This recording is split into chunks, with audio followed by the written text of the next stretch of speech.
Translation by Srila Prabhupada.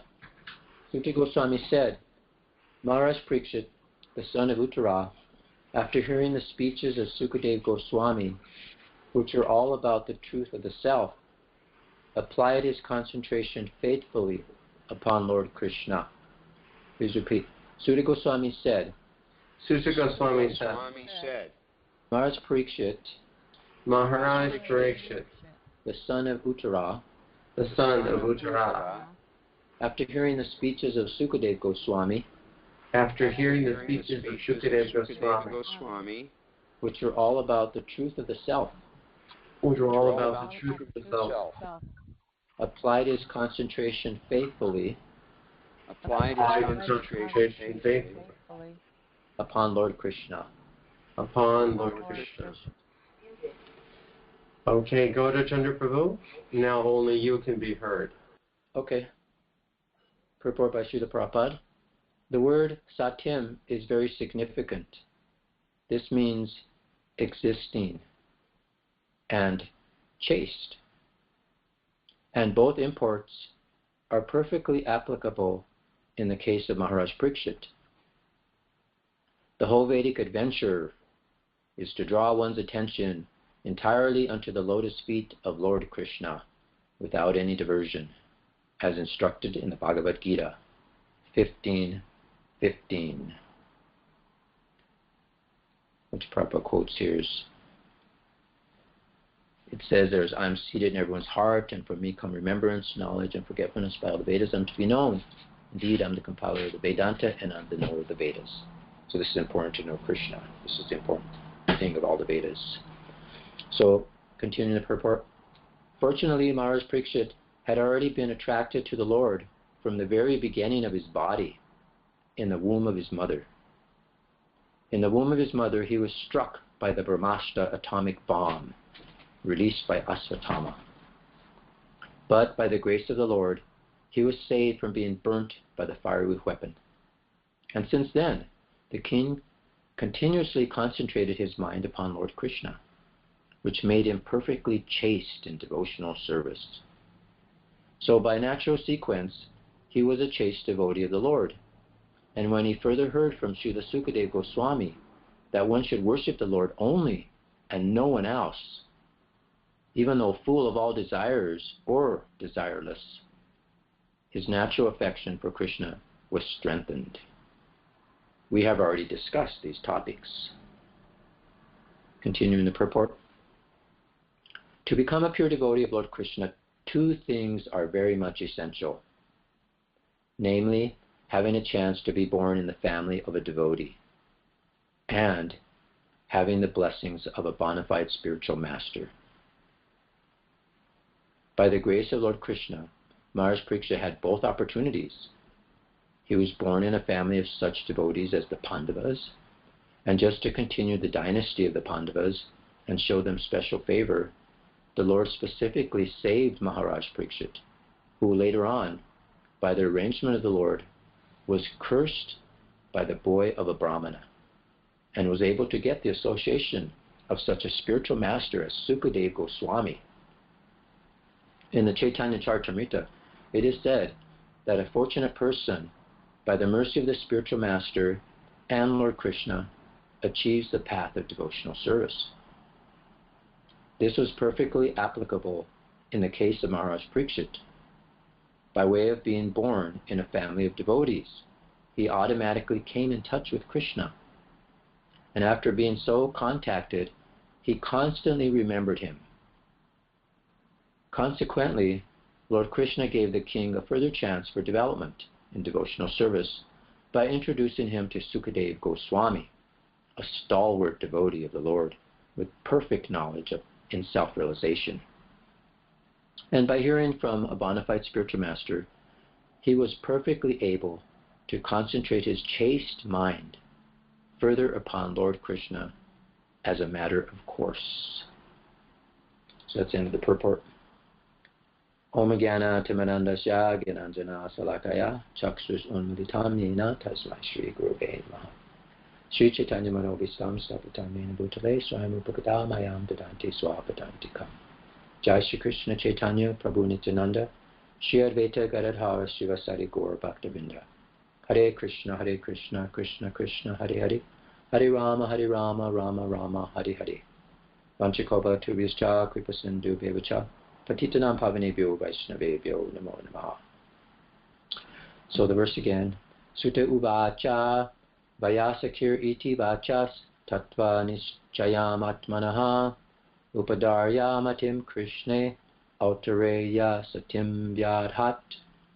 Sūta Gosvāmī said, Mahārāja Parīkṣit, the son of Uttarā, after hearing the speeches of Śukadeva Gosvāmī, which were all about the truth of the self, applied his concentration faithfully upon Lord Kṛṣṇa. So this is a very nice verse and purport. Prabhupada talks about chastity and how Krishna saves his devotees and makes, as Prabhupada mentions here, the whole Vedic adventure is to draw one's attention unto the lotus feet of Krishna without any diversion. So this is the whole purpose of our human existence, is to some or another get in touch with Krishna. And this is the whole purpose of the Vedas, as Prabhupada points out in referring to the Bhagavad Gita 15:15, is to know Krishna. And then Prabhupada talks about in the purport here how two things are required to become a pure devotee, and that's to have a chance to be born in a family of devotees. That's a great blessing. And then to get the blessings of a bona fide spiritual master. So Prabhupada was an example of that. We have many stalwart devotees in our line, and throughout the Bhagavatam we see Narada Muni was also like that. Of course he was born as a maidservant, but he had the association of the devotees, came and visited him like that, so very nice. And so going on here is Śukadeva Gosvāmī in the womb. His mother Uttarā felt, this heat. Can you imagine that? Like an atomic weapon in your womb, just attacking that. So she approached Krishna and said, I'm feeling like this, Krishna, please. And the only son of the Pandava dynasty is going to be lost, she was crying out. So Krishna, he immediately entered the womb and he saved the baby. So ever since this time, just see Krishna, Mahārāja Parīkṣit, not only born in a devotee family, but right from his birth in the womb, he's experiencing Krishna. So what Prabhupada says, this is a very important matter. Even while he's in the womb of his mother, that Brahmastra was targeted at him that was sent by Asatama, and he was actually to be killed. Practically, I think sometimes places it says that he was actually burned, he was killed, but Krishna gave him a new body.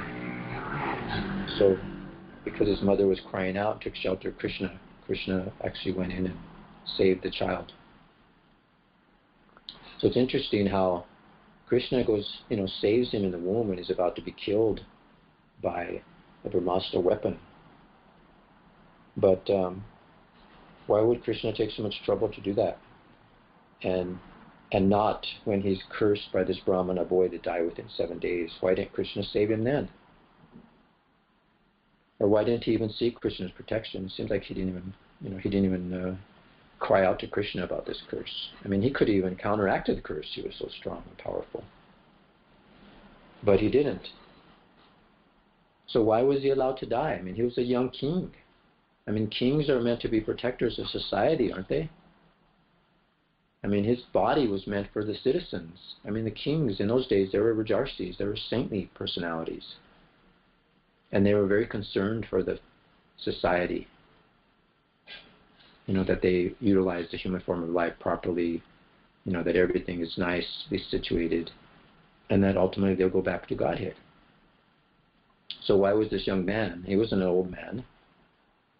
He had a nice wife, and he was dedicated to the subjects of his, of his kingdom. So why did he quit it? Why didn't Krishna help him then? One may question. But Mahārāja Parīkṣit actually agreed to die. But why? He was cursed to die within 7 days. But if it wasn't, it was actually, he saw it as Krishna's arrangement. He could have counteracted it, even with the help of, either by his own potency or with the help of Krishna, but he didn't care for any curse. But some or another, Krishna inspired him that if you wouldn't have taken this position, then the Bhagavata, which we're reciting today, would not have come. So that's how we have to see it in that way, Prabhupada says, just to understand that like that. So we're very fortunate for Mahārāja Parīkṣit. Actually, he was looking after all the citizens, not only his kingdom, but for all time practically, even now. See, as he was a young boy, we see how we showed this picture last time, I think we gave class, and how he was so fortunate that his parents were devotees, and so he imitated them, and he worshipped the family deity. It could have been a doll or whatever, but he worshipped him. So this is nice that we have to approach Krishna somehow or another. And the king, he was very much materially advanced. He was very aristocratic. He had great wealth. He had, beauty. He had so many things going for him. But as Queen Kunti prayed, she says, "My Lord, your Lordship can easily be approached, but only by those who are materially exhausted. One who is on the path of material progress, trying to improve himself with respectable parentage, great opulence, high education, and bodily beauty cannot approach you with sincere feeling." So this is the sincerity of Parīkṣit Maharaj. He actually gave up everything just in order to, bring that chaste mind, and just concentrate on Krishna. So he did that. And he was being an example. The great kings, the Rajarshis, they were the acharyas. They were the leaders of men. Like Manu, we're reading about Manu in the Srimad Bhagavatam class here in Los Angeles, how Swayambhuva Manu, he just left his kingdom with his beautiful wife. And what did he do? He went to the forest and stood on one leg, practicing austerities. And he was murmuring, the Upanishads in praise of Krishna. And then at that time, he took a stand for Krishna. And he was an example. He literally took a stand for Krishna. And while he was doing his austerities with his wife, the Rakshasas saw him and they were hungry. And they started to attack him, running after him with great speed, just to devour him. But he took a stand for Krishna, and Krishna is in the heart of every living entity. And Krishna immediately appeared there and killed those demons. So this is, if we take a stand for Krishna, Krishna will actually protect us. So here is very sincere. He's taken a stand for Krishna even in his childhood, and then it goes throughout his whole life. He was actually taking a stand for Krishna. So here's a quote here, that our mind is immensely affected by whatever we hear. This is from Lokanath Swami. Different lectures, gets different quotes. So just see how our whole life is affected. What we hear when we're a child, what we hear during the day, what we listen to. Our mind is immensely affected by that. So we are living entities. We've been wandering throughout the entire universe. And sometimes we're going up into the heavenly planets, sometimes we're going into lower planets. And it's just because our mind has been affected, our mind has been attracted. But some or another, out of these many millions of wandering living entities, one's very fortunate if he gets an opportunity to associate with the bona fide spiritual master, and by the grace of Krishna. So we can see, if we have the chance to hear from a pure devotee, how fortunate we are. So by the mercy of both Krishna and the spiritual master, such a person receives a seed and the creeper of devotional service. So this is our situation. We've been wandering, for millions and millions of years up and down the universe. And so now we have become very fortunate. We have actually come in touch with the pure devotee. with Srila Prabhupada, and he's put us in touch with Narada Muni, with Śukadeva Gosvāmī, with all these, with Mahārāja Parīkṣit. So we're very fortunate. And Srila Prabhupada has given us the fortune also, just like Narada, he took the opportunity to engage in the service of the devotees. And he was offering them, he was serving them very nicely. And then they offered him some of their food, some of the remnants of their food. So just by obeying their orders, this boy, he became an object of the Vaishnava's sympathy. And then he got some unknown mercy. And he gradually became a pure devotee. And look, he's Narada Muni now. So Prabhupada wants us to follow in the footsteps of these great devotees.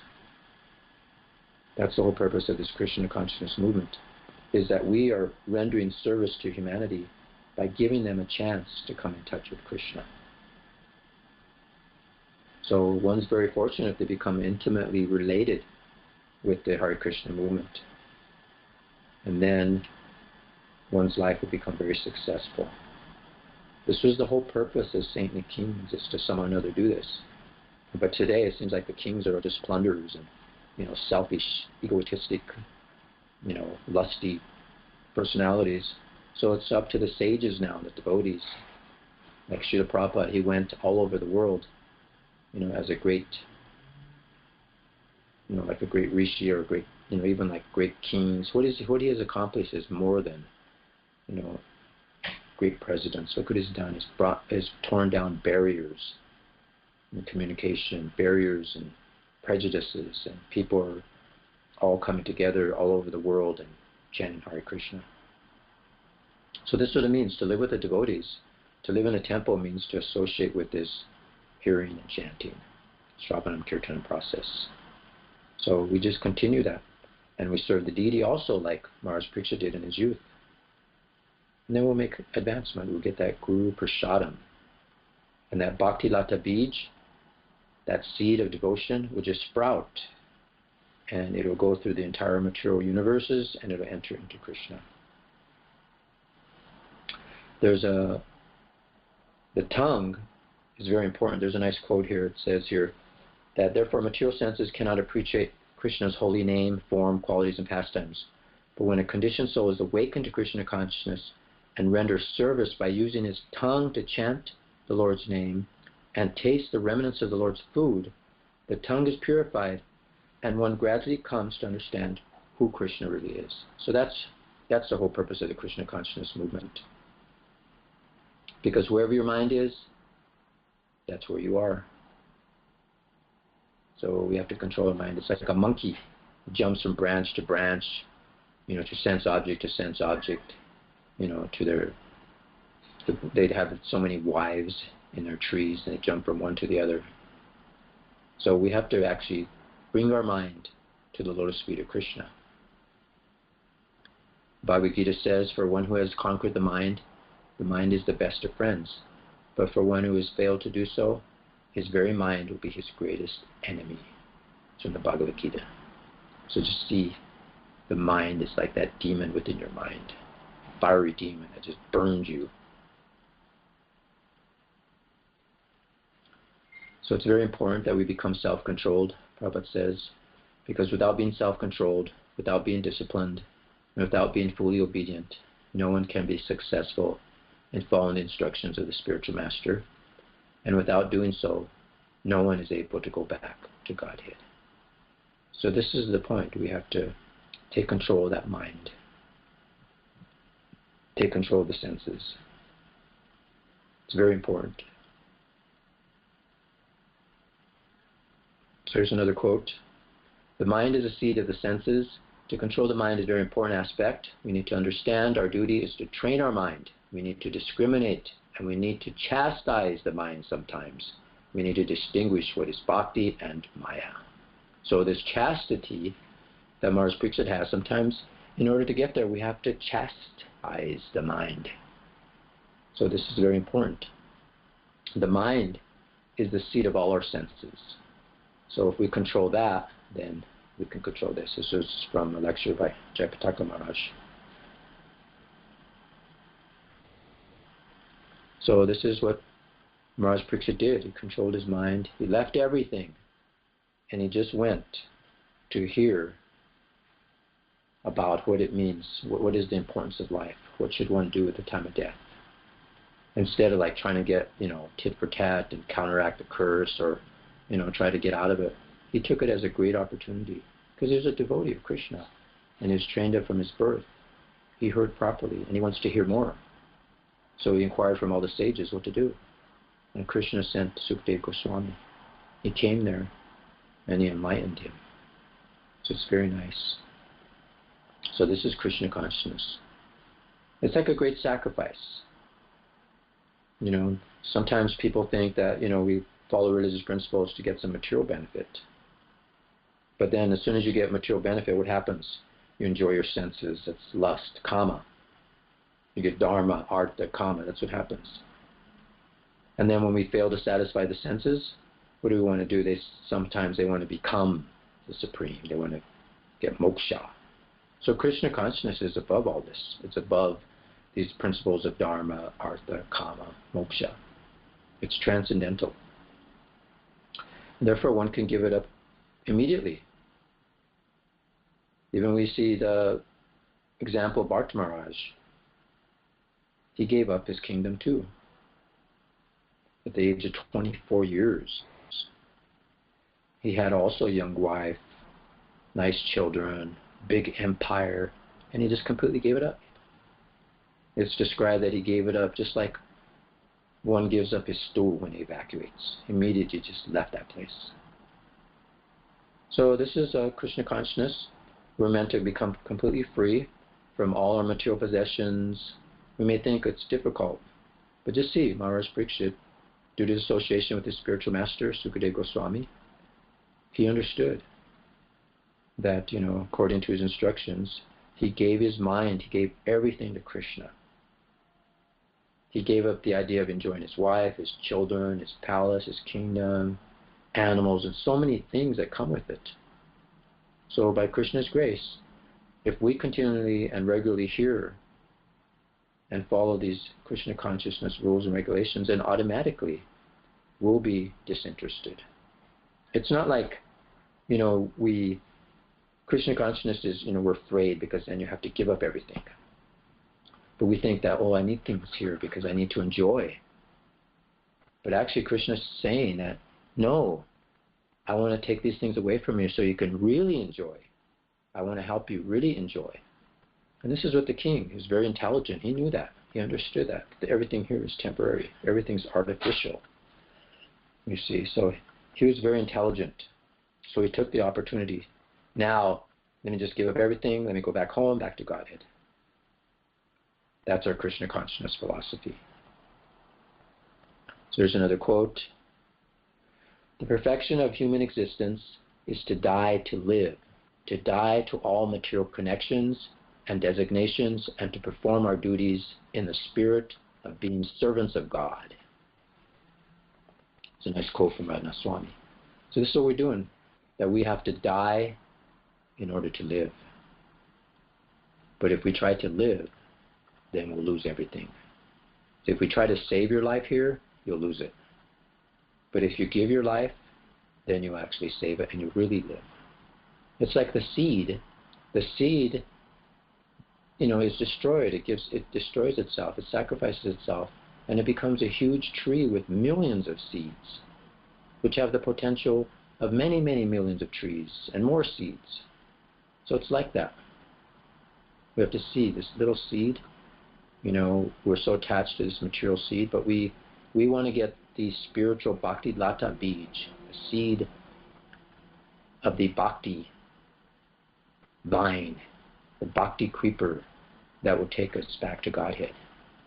So first, that material seed has to be destroyed for this seed to sprout. So just try to understand that he was cursed to die. And he was preparing for his next life, so he left everything. People think, Krishna consciousness, I have to lose everything. But he gave up everything. He gave up his kingdom. like this. So we shouldn't be afraid to take a Krishna consciousness, thinking that we'll lose everything, even our life. But we have to follow the example of Mahārāja Parīkṣit. Look at him, he's fearless there in front of the snake bird or the dragon. We become desireless. Doesn't mean that we don't desire anything. It doesn't mean that we're like a stone. But we're actually conscious of our actual position. And thus what we desire is a satisfaction only from the Supreme Lord. Jiva Goswami explained desirelessness as Bhajaniya Parama Purusha Sukha Matra Sva Sukha Tattvam. That's in Istandarbha. That one should only feel happy only by experiencing the happiness of the Supreme Lord. You see? So that's what we should do. In the mundane field, we try to do good for others, like in the form of society, community, family, country, humanity. It's like a partial manifestation of that same original feeling in which the pure living entity feels happiness by, helping others. But so it's like that. When you feel the happiness by the happiness of the Supreme Lord, then you feel great happiness. It's like the gopis are the perfect examples of that. That their happiness is just in trying to make the Lord happy. They loved Him without any kind of return. And that's the perfect exhibition of this akama spirit, free from kama. Kama means that we're just desiring for our own satisfaction, and that's fully exhibited in the mature world, especially by a great king. They have everything at their call and beckon, and everybody gives them the best of things. So he had the spirit of kama, and that's exhibited in the spiritual world. So that's where he's going. He's going to the spiritual world.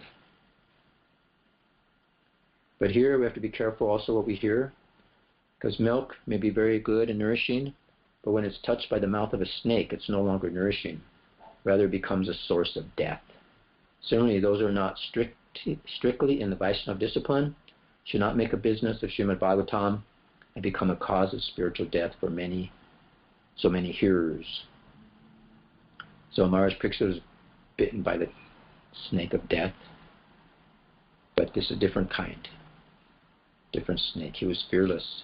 He was actually hearing from the proper source. He was hearing from the great saintly personalities. So it's very important that we also hear in disciplic succession. We hear from the proper chanters. So there has to be the proper chanter and the proper hearer. So this gives us that idea. With our lips, we should be chanting. With our ears, we should be hearing. And with our heart, we should be crying out to the Lord like a baby does for its mother. That's Prabhupada's encouraging us to do that. And look at all the facilities He's given us to be able to do that. These beautiful, wonderful temples all over the world. Opportunities to come and engage our lips, our ears, our eyes, our hearts in Krishna service. The mind is not to be killed. Mind or desire cannot be stopped, but to develop a desire to function for spiritual realization, the quality of engagement by the mind has to be changed. The mind is the pivot of the active sense organs, and as such, if the quality of thinking, feeling, and willing is changed, naturally the quality of actions by the instrumental senses will also change. So Prabhupada's enlightening us and giving us the proper way of utilizing our mind and our desires, our thinking and our feeling. As he said, we should do that. We should love Krishna, call out to Him like a baby. So this loving devotional service to the Lord begins with hearing about the Lord. So that's all where it begins, is by hearing. However we hear, whatever we're listening to today, so many people are listening to so many things on their stereos, on their headphones, and, talk, chatter, gossip here and there, so many things. But this loving devotional service begins with hearing about the Lord, and that's all. So that's real chastity. So here's the lotus feet of the Lord are so wonderful that whoever takes shelter under them immediately becomes purified. So this is the whole point. Krishna's lotus feet is there. We just have to take advantage. Just like Mahārāja Parīkṣit did. Meditation means stopping all nonsensical activities, at least for the time being. But devotional service, however, not only puts an end to all nonsensical mundane activities, but also engages one in the meaningful devotional service or devotional activities. So this is very important. This is the nectar of instruction. That we're going beyond meditation. This devotional service puts an end to all activities and we're engaged. As we says, 24 hours a day we could be engaged in devotional service. This is real yoga. This is real mystic meditation, mystic yoga.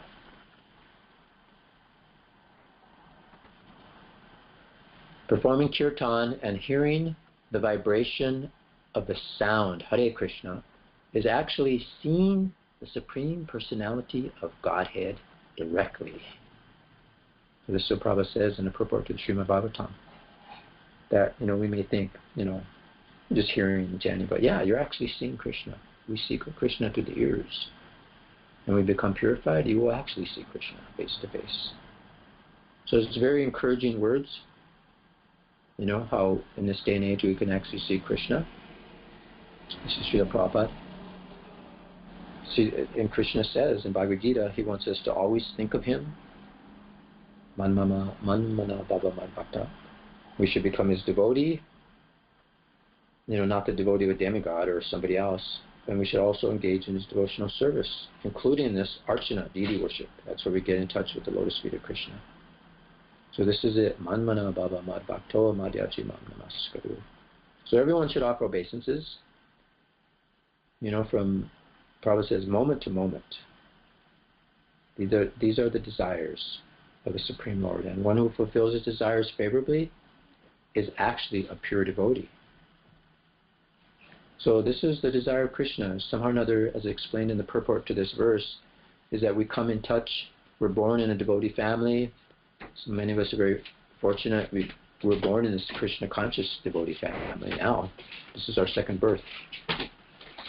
So we have this opportunity. This is the greatest birth, actually, when we take that. Initiation is like another birth.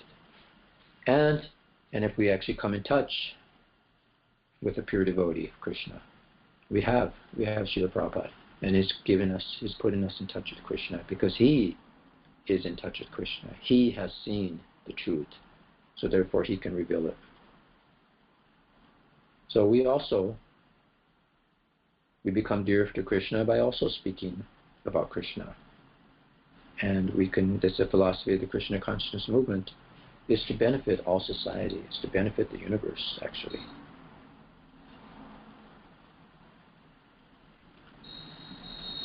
Everyone should be given a chance to take prasadam and thus be induced to chant the holy names of Hare Krishna, and also dance in ecstasy.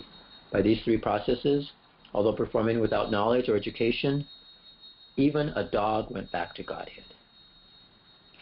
So there's encouragement for all of us. So Prabhupada mentioned there's two things to become a devotee, to become a pure devotee, and that's to take birth in a family and to meet a pure devotee. Prabhupada gives us a chance also that if we just simply do these three things, you take prasadam, chant Hare Krishna, and dance in ecstasy, that you'll be able to go back to Godhead. And this has been shown in Chaitanya Charitamrita that even a dog, by doing this process, went back to Godhead. So there's hope for us to understand the Supreme Personality of Godhead, just as he is only by devotional service. And when we're in full consciousness of the Supreme Lord, by such devotion, we can enter into the kingdom of God. So it's 8:46. I think I'll end there. Leave some time for some questions and comments. So, okay, Gaudacandra, give me a second to set this up. Great, you still heard me. You heard the whole thing? Yes. Oh, yeah. Nice visual. Beautiful visuals. and he came in good. Okay, I've unmuted everybody, I think. Yeah. Gaudacandra, thank you, Prabhuji. We're so blessed to have you giving classes and having your association. Wonderful class, great visuals. You came through loud and clear. Couldn't have been any better. I want to ask you a question. There's something that concerns me in the second paragraph, the first sentence. Prabhupada says, to become a devotee, to become a pure devotee of Lord Kṛṣṇa, two things are very much essential. Yes. Namely, having a chance to be born in a family, the family of a devotee, and having the blessings of a bona fide spiritual master. Okay, well, doesn't seem to be a problem with part 2. But part 1, being born in a family of devotees. Now, most of us didn't have that. And most people that we preach to, we come in contact with in this very decadent age of Kali, are born in militia families. So, but Prabhupada's emphasizing very much essential. So I was thinking that maybe ISKCON or our Society of Devotees becomes that family. I was wondering how do you think we reconcile this? How do we get beyond this, what Prabhupada's saying here, and how does that practically apply for us? Yeah, actually I said that too when I was talking about what you just said. That you mentioned Narada Muni? Yeah. No, how we're actually have the great fortune of being born into this family of Krishna consciousness, of ISKCON.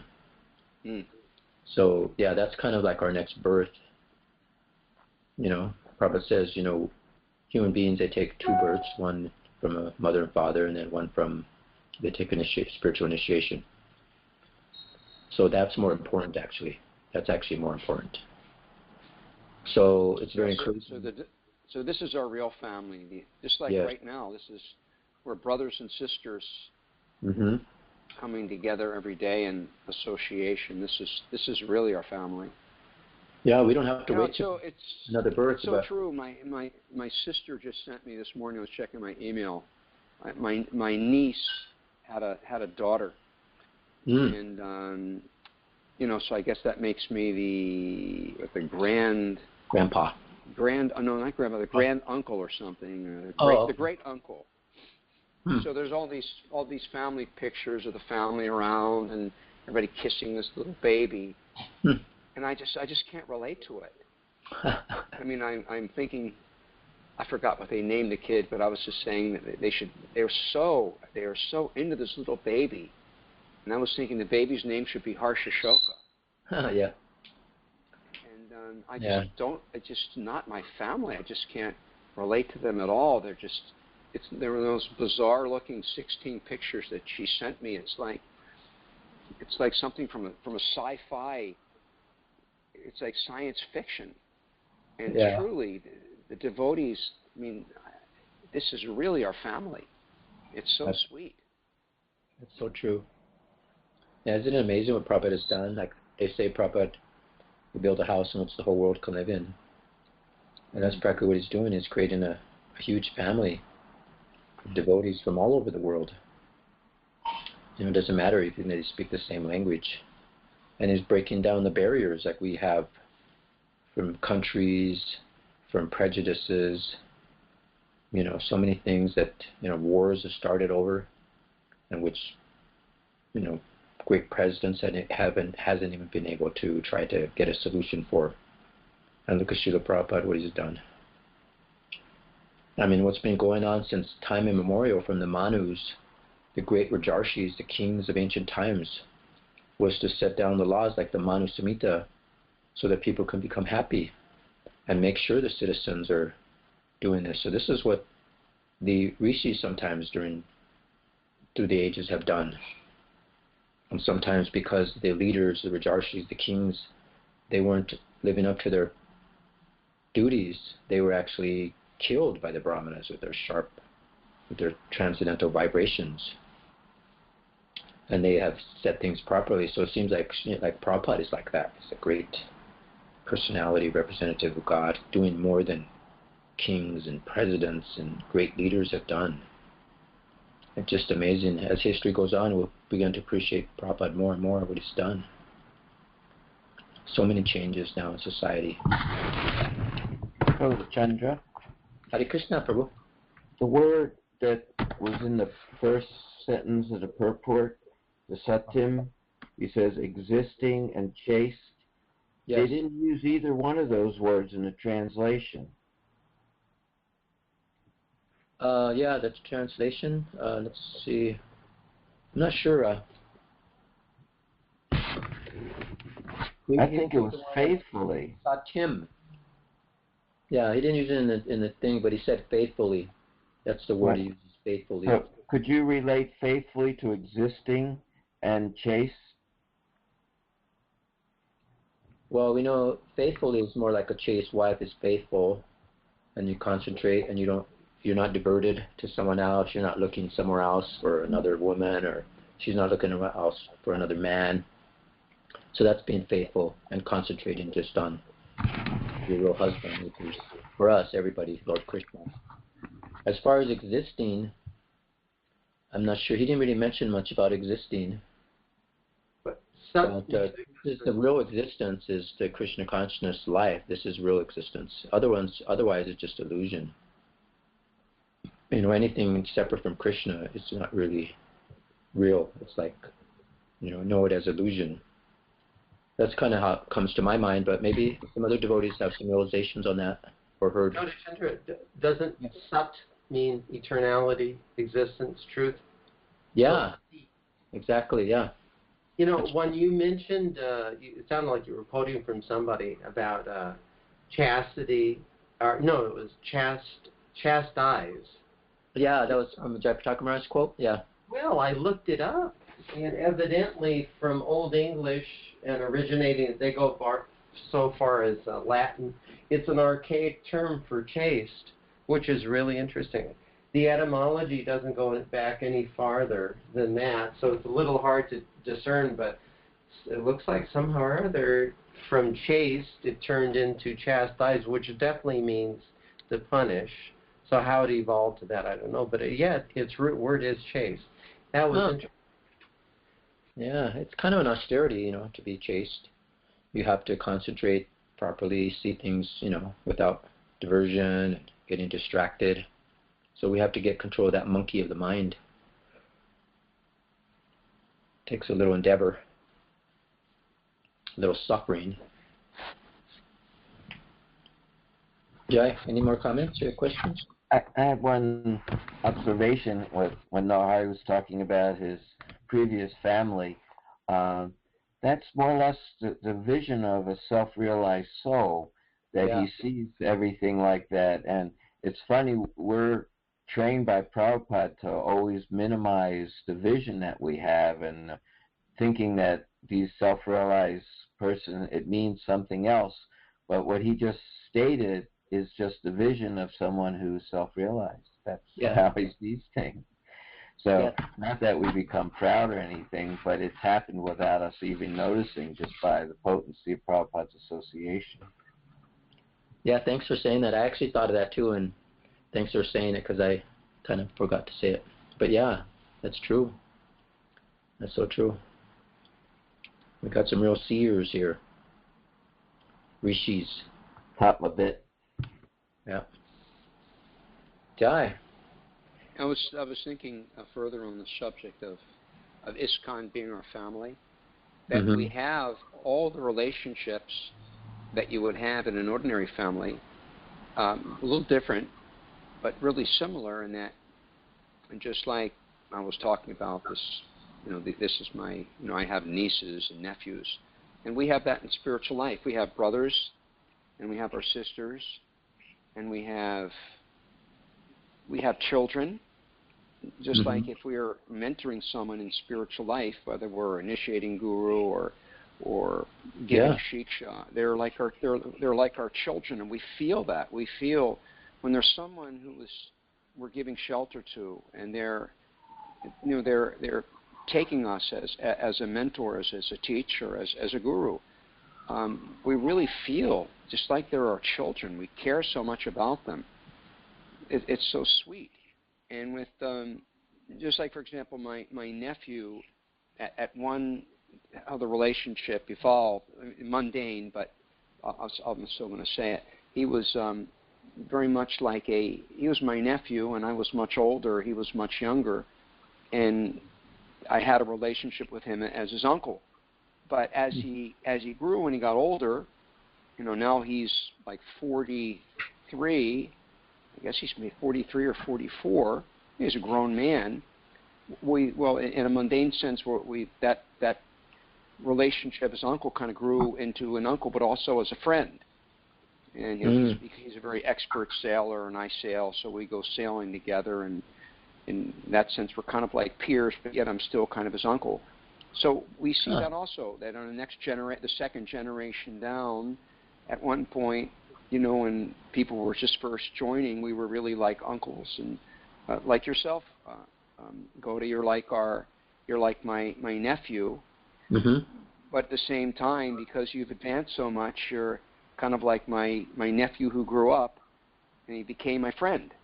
And now we're still, myself, Madan, Ramananda, and other seniors, we're your uncle, but because you've grown up so nicely, we're also kind of peers at the same time. It's very sweet. And all these relationships that are there in the mundane world are there in spiritual life. It's so relishable. It's so wonderful. Yeah, that is so nice. I'm so honored to be a part of this family. So fortunate. And have some relationships that, from devotees all over the world. I just had one other comment to remind me of, is that when we were in Queen Kunti, she said that the real relationships, when she was asking to break her relationships with her family members, in the purport, Prabhupada said that the real relationships are via media the super soul, which is Krishna consciousness, putting Krishna in the center.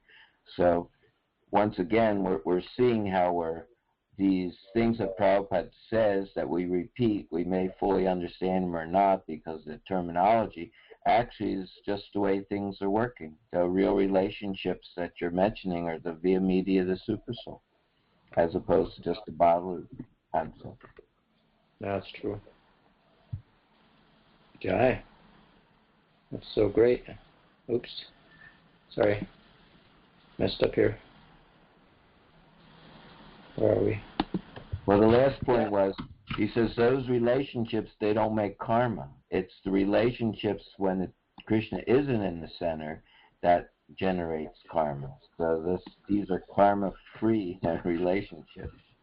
Isn't that right? Gauda, I want to ask you about the first statement you made in your class. When you first showed the slide you've got up right now, so leave that up. Because when this slide came up, you said, and I'm going to paraphrase it, but I think I'm going to get it pretty close. You said that when we begin Krishna consciousness, we're immediately liberated. Could you explain what that means? When we begin, we're immediately liberated. What did you mean by that? I mean, it's funny, this is exactly where you were when you showed the passport. Yeah, it says if one surrenders to Krishna, one is immediately liberated, and thus begins his career as a transcendental devotee with complete confidence in the Lord's protection. I got that quote from somewhere. I can't remember exactly. But yeah, that was before this quote. Yeah, right here I was saying how the Vedic adventure, that if someone surrenders to Krishna, so elaborate.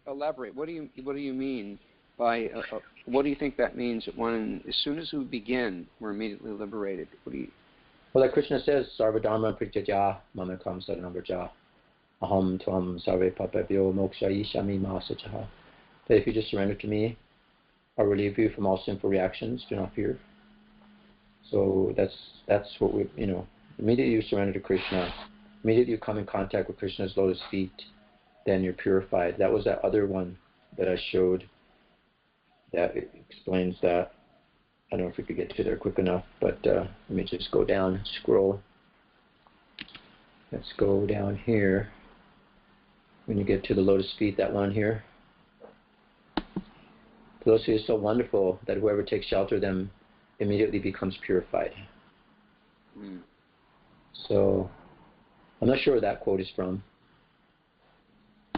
But I guess the question, I don't think we're going to answer this question. It's just an interesting topic. Sometimes we've had discussions in class about, like when do we become freed from karma? Does it begin at the time of initiation? Is it, at what point does that take place? And there were some differences of opinion on that one. I took a much more liberal stand that as soon as one becomes really kind of in his heart accepts this process and really wants to make this his goal of life, this is what he wants to do, at that point, Krishna Guru give him that shelter. I don't think they have to. My opinion was that I think even before initiation, that karma is adjusted, either removed or very much adjusted, so that one can advance in spiritual life. So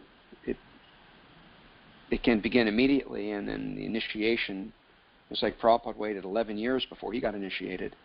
And I kind of felt as soon as I walked into the temple, which is consistent with what you said about being immediately liberated, as soon as I came to the temple and had an open heart, it seemed like Krishna immediately began reciprocating and moving. Hari is one who takes away, removes the barriers in our spiritual life. And so whether the karma is completely gone at that time or what's going on, I don't know. But anyway, I like the statement you said that one is immediately liberated. And I think to such a great degree that's true. I don't think we're going to define exactly what that means by completely liberated. But anyway, there's a huge spiritual change that takes place as soon as we show an interest in spiritual life. My whole life changed. It's so fast. Right. Madan Mohan sent me the Bhagavad Gita and wonderful letters that he wrote, and it's just. We were reading the other day about where Prabhupada said that just as when a physician injects a needle into a vein with a potent medicine, the whole body is immediately affected. Right. And then he said, so in the same way, when one hears from the pure devotee, then that sound enters into the ear and immediately takes effect. So by hearing from a sincere devotee like Madan, and then backed up with Prabhupada's Bhagavad Gita, it's like this medicine went in and immediately started to kill the bacteria of anarthas and material desires and everything. And I felt it was quite immediate. That's true. So like they say, when you see the chariot, of Lord Jagannath, one who sees is liberated. But we have to be careful that we stay, we always stay in touch with Lord Jagannath. We stay in touch with the holy names. Because we still have that independence, we're minute independence, where we may be attracted. See, this attraction is there. Maya may attract us to something, and then there's attachment. So we may be attached. It's our own desire, our own mind, is affected by what we hear. So our mind may be colored or changed by, if we're not hearing topics about Krishna, if we get distracted by something else, then we may be affected again by the material energy. So that's why it's so important that not only do we, see these festivals and things, but we also become serious, take initiation, and to get that link with the spiritual masters to guide us so that we can constantly be engaged in Krishna consciousness. Yeah, it's very important. Because like they say, you are where your mind is. So you're liberated if your mind is in contact with, Krishna, with the source of all this liberation. But if your mind is attached to something else, there you are. You may fall down again. Look at Maharaj Bharat. He was a great pure devotee, gave up everything. But yet, where was his mind? It was attached to that little deer.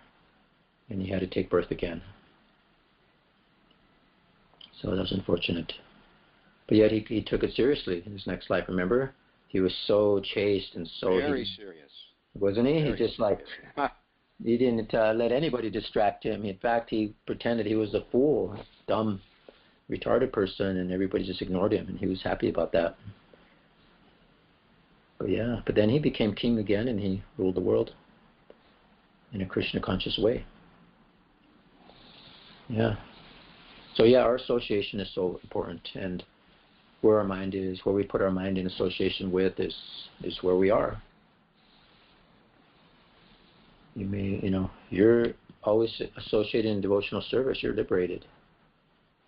But, it could flicker. Right now it's like a candle, we can flicker.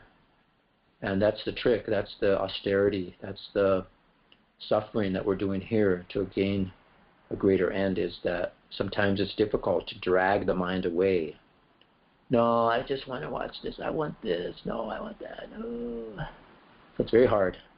But in association, it becomes easy. And by the blessings of a spiritual master, it becomes easy. So yeah, we're like warriors, we're like heroes. It's a hero. You have to become heroic. It's a battle. And who are we fighting against? We're fighting against the demons of the mind, We have to get control of this mind. It's the greatest enemy. Look at the demon.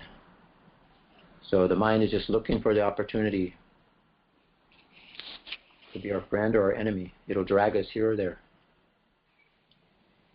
So we can be dragged to liberation, or we can be dragged to hell. It's up to us. But look at Mahārāja Parīkṣit. Despite all distractions and endeavors and so many things, he just was focused on Krishna. Look at him. Where was his mind there? His mind probably wasn't even feeling the burn. Look at everybody else is all scared. Yeah, so this is a great hero. This is our hero. Mahārāja Parīkṣit is our hero. You ask teenagers today who their heroes are, what do you think they're going to say? Some great musician or some rock star or, some movie star. So this is what that is. So, any comments about that? I'll be right back. Hare Krishna, Prabhu. Thank you so much for giving class. My question is sort of an inverse of the one that Narahari Prabhu asked in the beginning about our, being born into a devotee family. So how do we get those, and this also ties in with what you just asked, how do we get those who are born in a devotee family to actually really take advantage of being born in a devotee family and really appreciate it and understand that it's very special to be a child born into a devotee family? It's very rare. How do we get them to take the medicine, or how do we get them to understand? Oh, okay. Yeah, that was brought up last time. I think Narahari brought that question up last time I gave class. But yeah, it's a very good point.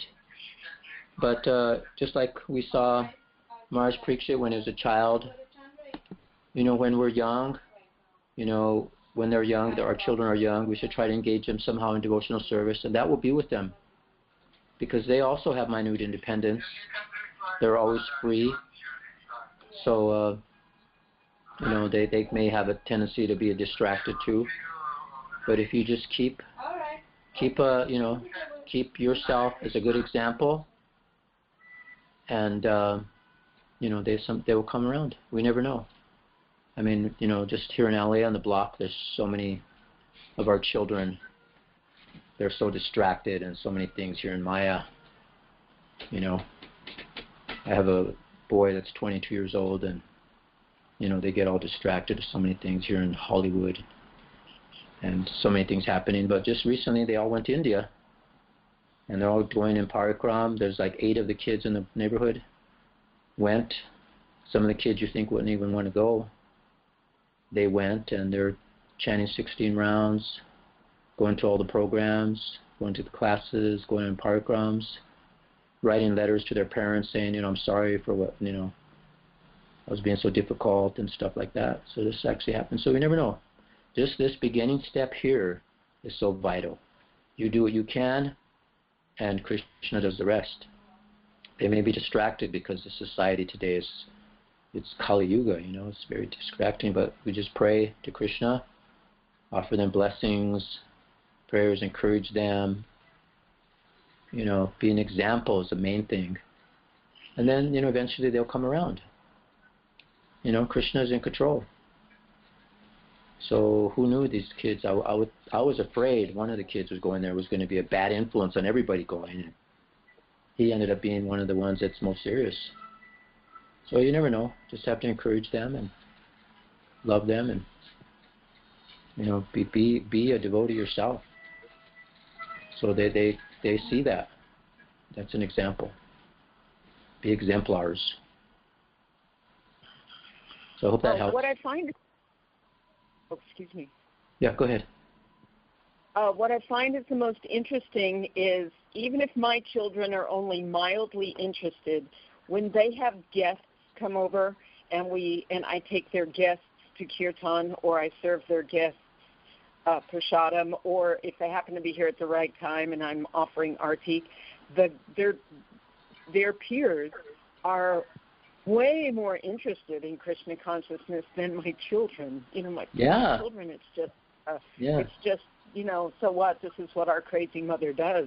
But to their friends, they're always very interested. Yeah, and then their friends may bring them back, and then they become inspired to help them, instruct them, and get into it themselves. Very nice. Krishna could do anything, As long as we have trust in him and just keep to our devotional service. Say you gave it up too, like you were discouraged, so you don't do Artikan days. So they come over and you're not doing anything. So, but yeah, that's a good example how you just remain a good example, and it has an influence, it has an effect. Yeah, it's great.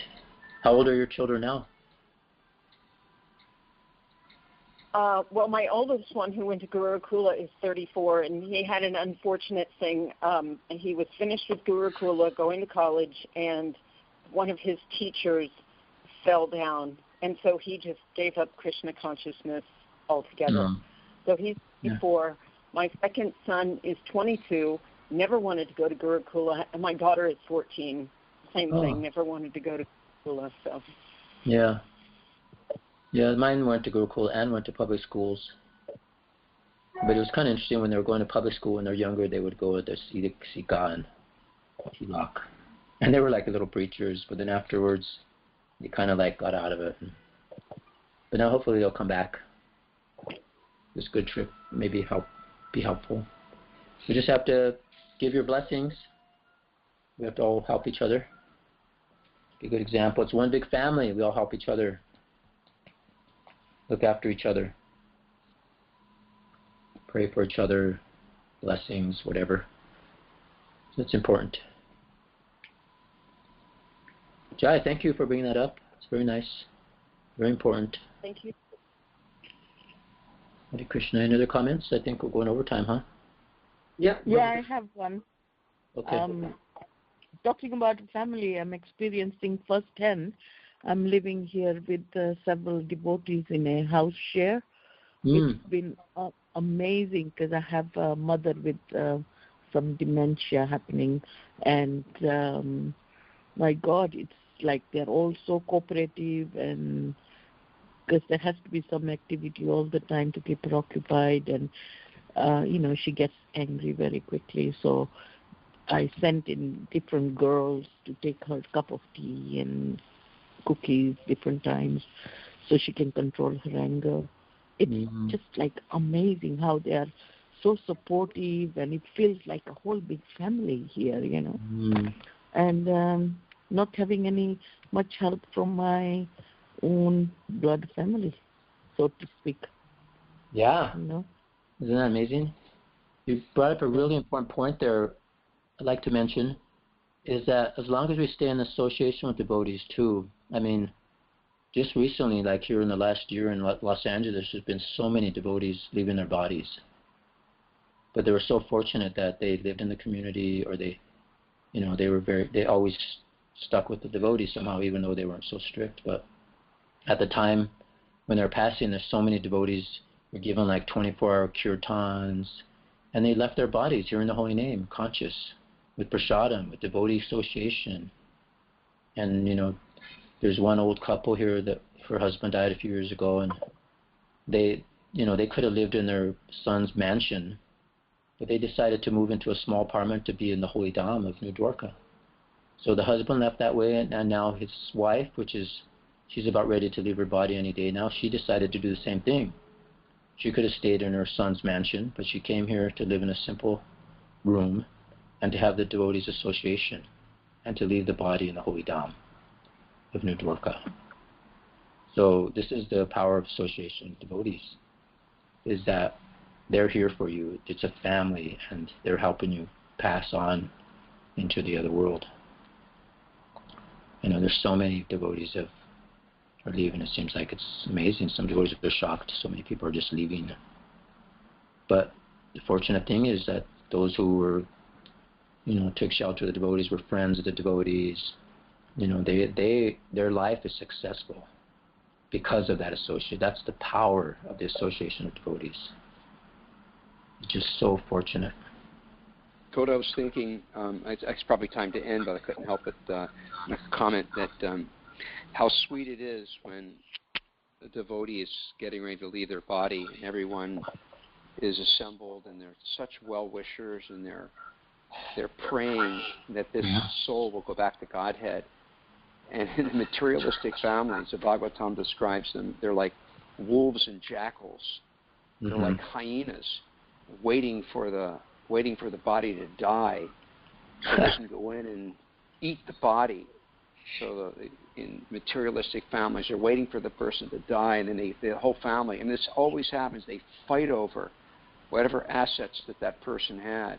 I mean, it happened in my family when my mother passed away. My two sisters were like, fighting over who gets what, and it's such a difference between devotees and the materialists. Yeah, the king gives up everything, all his riches and wealth and animals and everything to get something higher. I mean, what kind of influence would that have on his descendants? Look what my father did. Why did he do this? He's given me everything. There must be something more important in this kingdom than all this wealth and riches. Must be some riches somewhere else that are greater. Yeah, he said, you quoted where King Bharat, Yudhishthira Darasutan, Suhrid Raja and Hridis Vishaya, he gave up his Darasutan, his wife, his children, all of his wealth, his riches, Malavat, just like stool. And he left it just like it was stool. You evacuate stool and leave. But the materialists, they fight over the stool, just like pigs, isn't it? Yeah. They're very enthusiastic. They don't even want the hollow. They want stool. Yeah. And the materialists, they're fighting over the stool, which devotees just simply want to walk away. Yeah. What a difference. Prabhu, we are really over. We're 20 minutes over. Oh, sorry, Prabhu. That's okay. No problem. Nice discussion.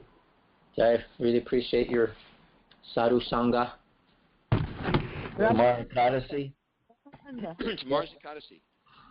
Is it Ekadasi on the mainland too, Madan? Yes, it is. Actually, Madan's giving class tomorrow. I just noticed on Ramananda's email, so look forward to that. Before everybody goes, Mother Gandhari, what did you say? I'm sorry to say this, but this letter just came to me on the Facebook, and it is so relevant to what Goda was saying. If you don't mind, give me 2 minutes, please. Sure. I mean, okay. It's up to Ramananda, I guess. I already started my stopwatch. Believe me, this is a letter to the President of India by Srila Prabhupada. Believe me or not, I have got the clue of going back to Godhead. Just after leaving my present material body, and in order to take along with me all my contemporary men and women of the world, I have started my paper back to Godhead, as one of the means to the way. Please do not think me as an wonderful or a madman when I say that I shall go back to Godhead after leaving my present material body. It is quite possible for everyone and all of us. I'm feeling assured of going back to Godhead as I feel without any doubt after taking my dinner that I have eaten to my satisfaction. I'm therefore very eager to broadcast the secret of my success to all men and women of the world as a natural consequence. Jai. Prabhupada, November 21, 1956. Yeah. There was another one. You know, Prabhupada actually he was so excited even before he came to America. He was so excited. He said, I have found the solution to all the problems in the world and how to go back to Godhead. He actually approached Dr. Bose. He came with this and he was so excited. He said, I have found the solution to all the problems and how one could go back to Godhead. This is Prabhupada. So he's sharing it with the presidents, everybody, the world. We're so fortunate. Thank you, Mother. That was awesome. Thank you. Hare Krishna. Sorry, Ram. Thank you. Bye. Thank you, Gauda Prabhu. You're welcome. All Thank glories to Srila Prabhupada. Thank you, Gaudacandra. Hare Krishna, everyone. Krishna. Haribo. Thank you, Bruce. All right, Prabhu. See you, buddy, tomorrow. Bye.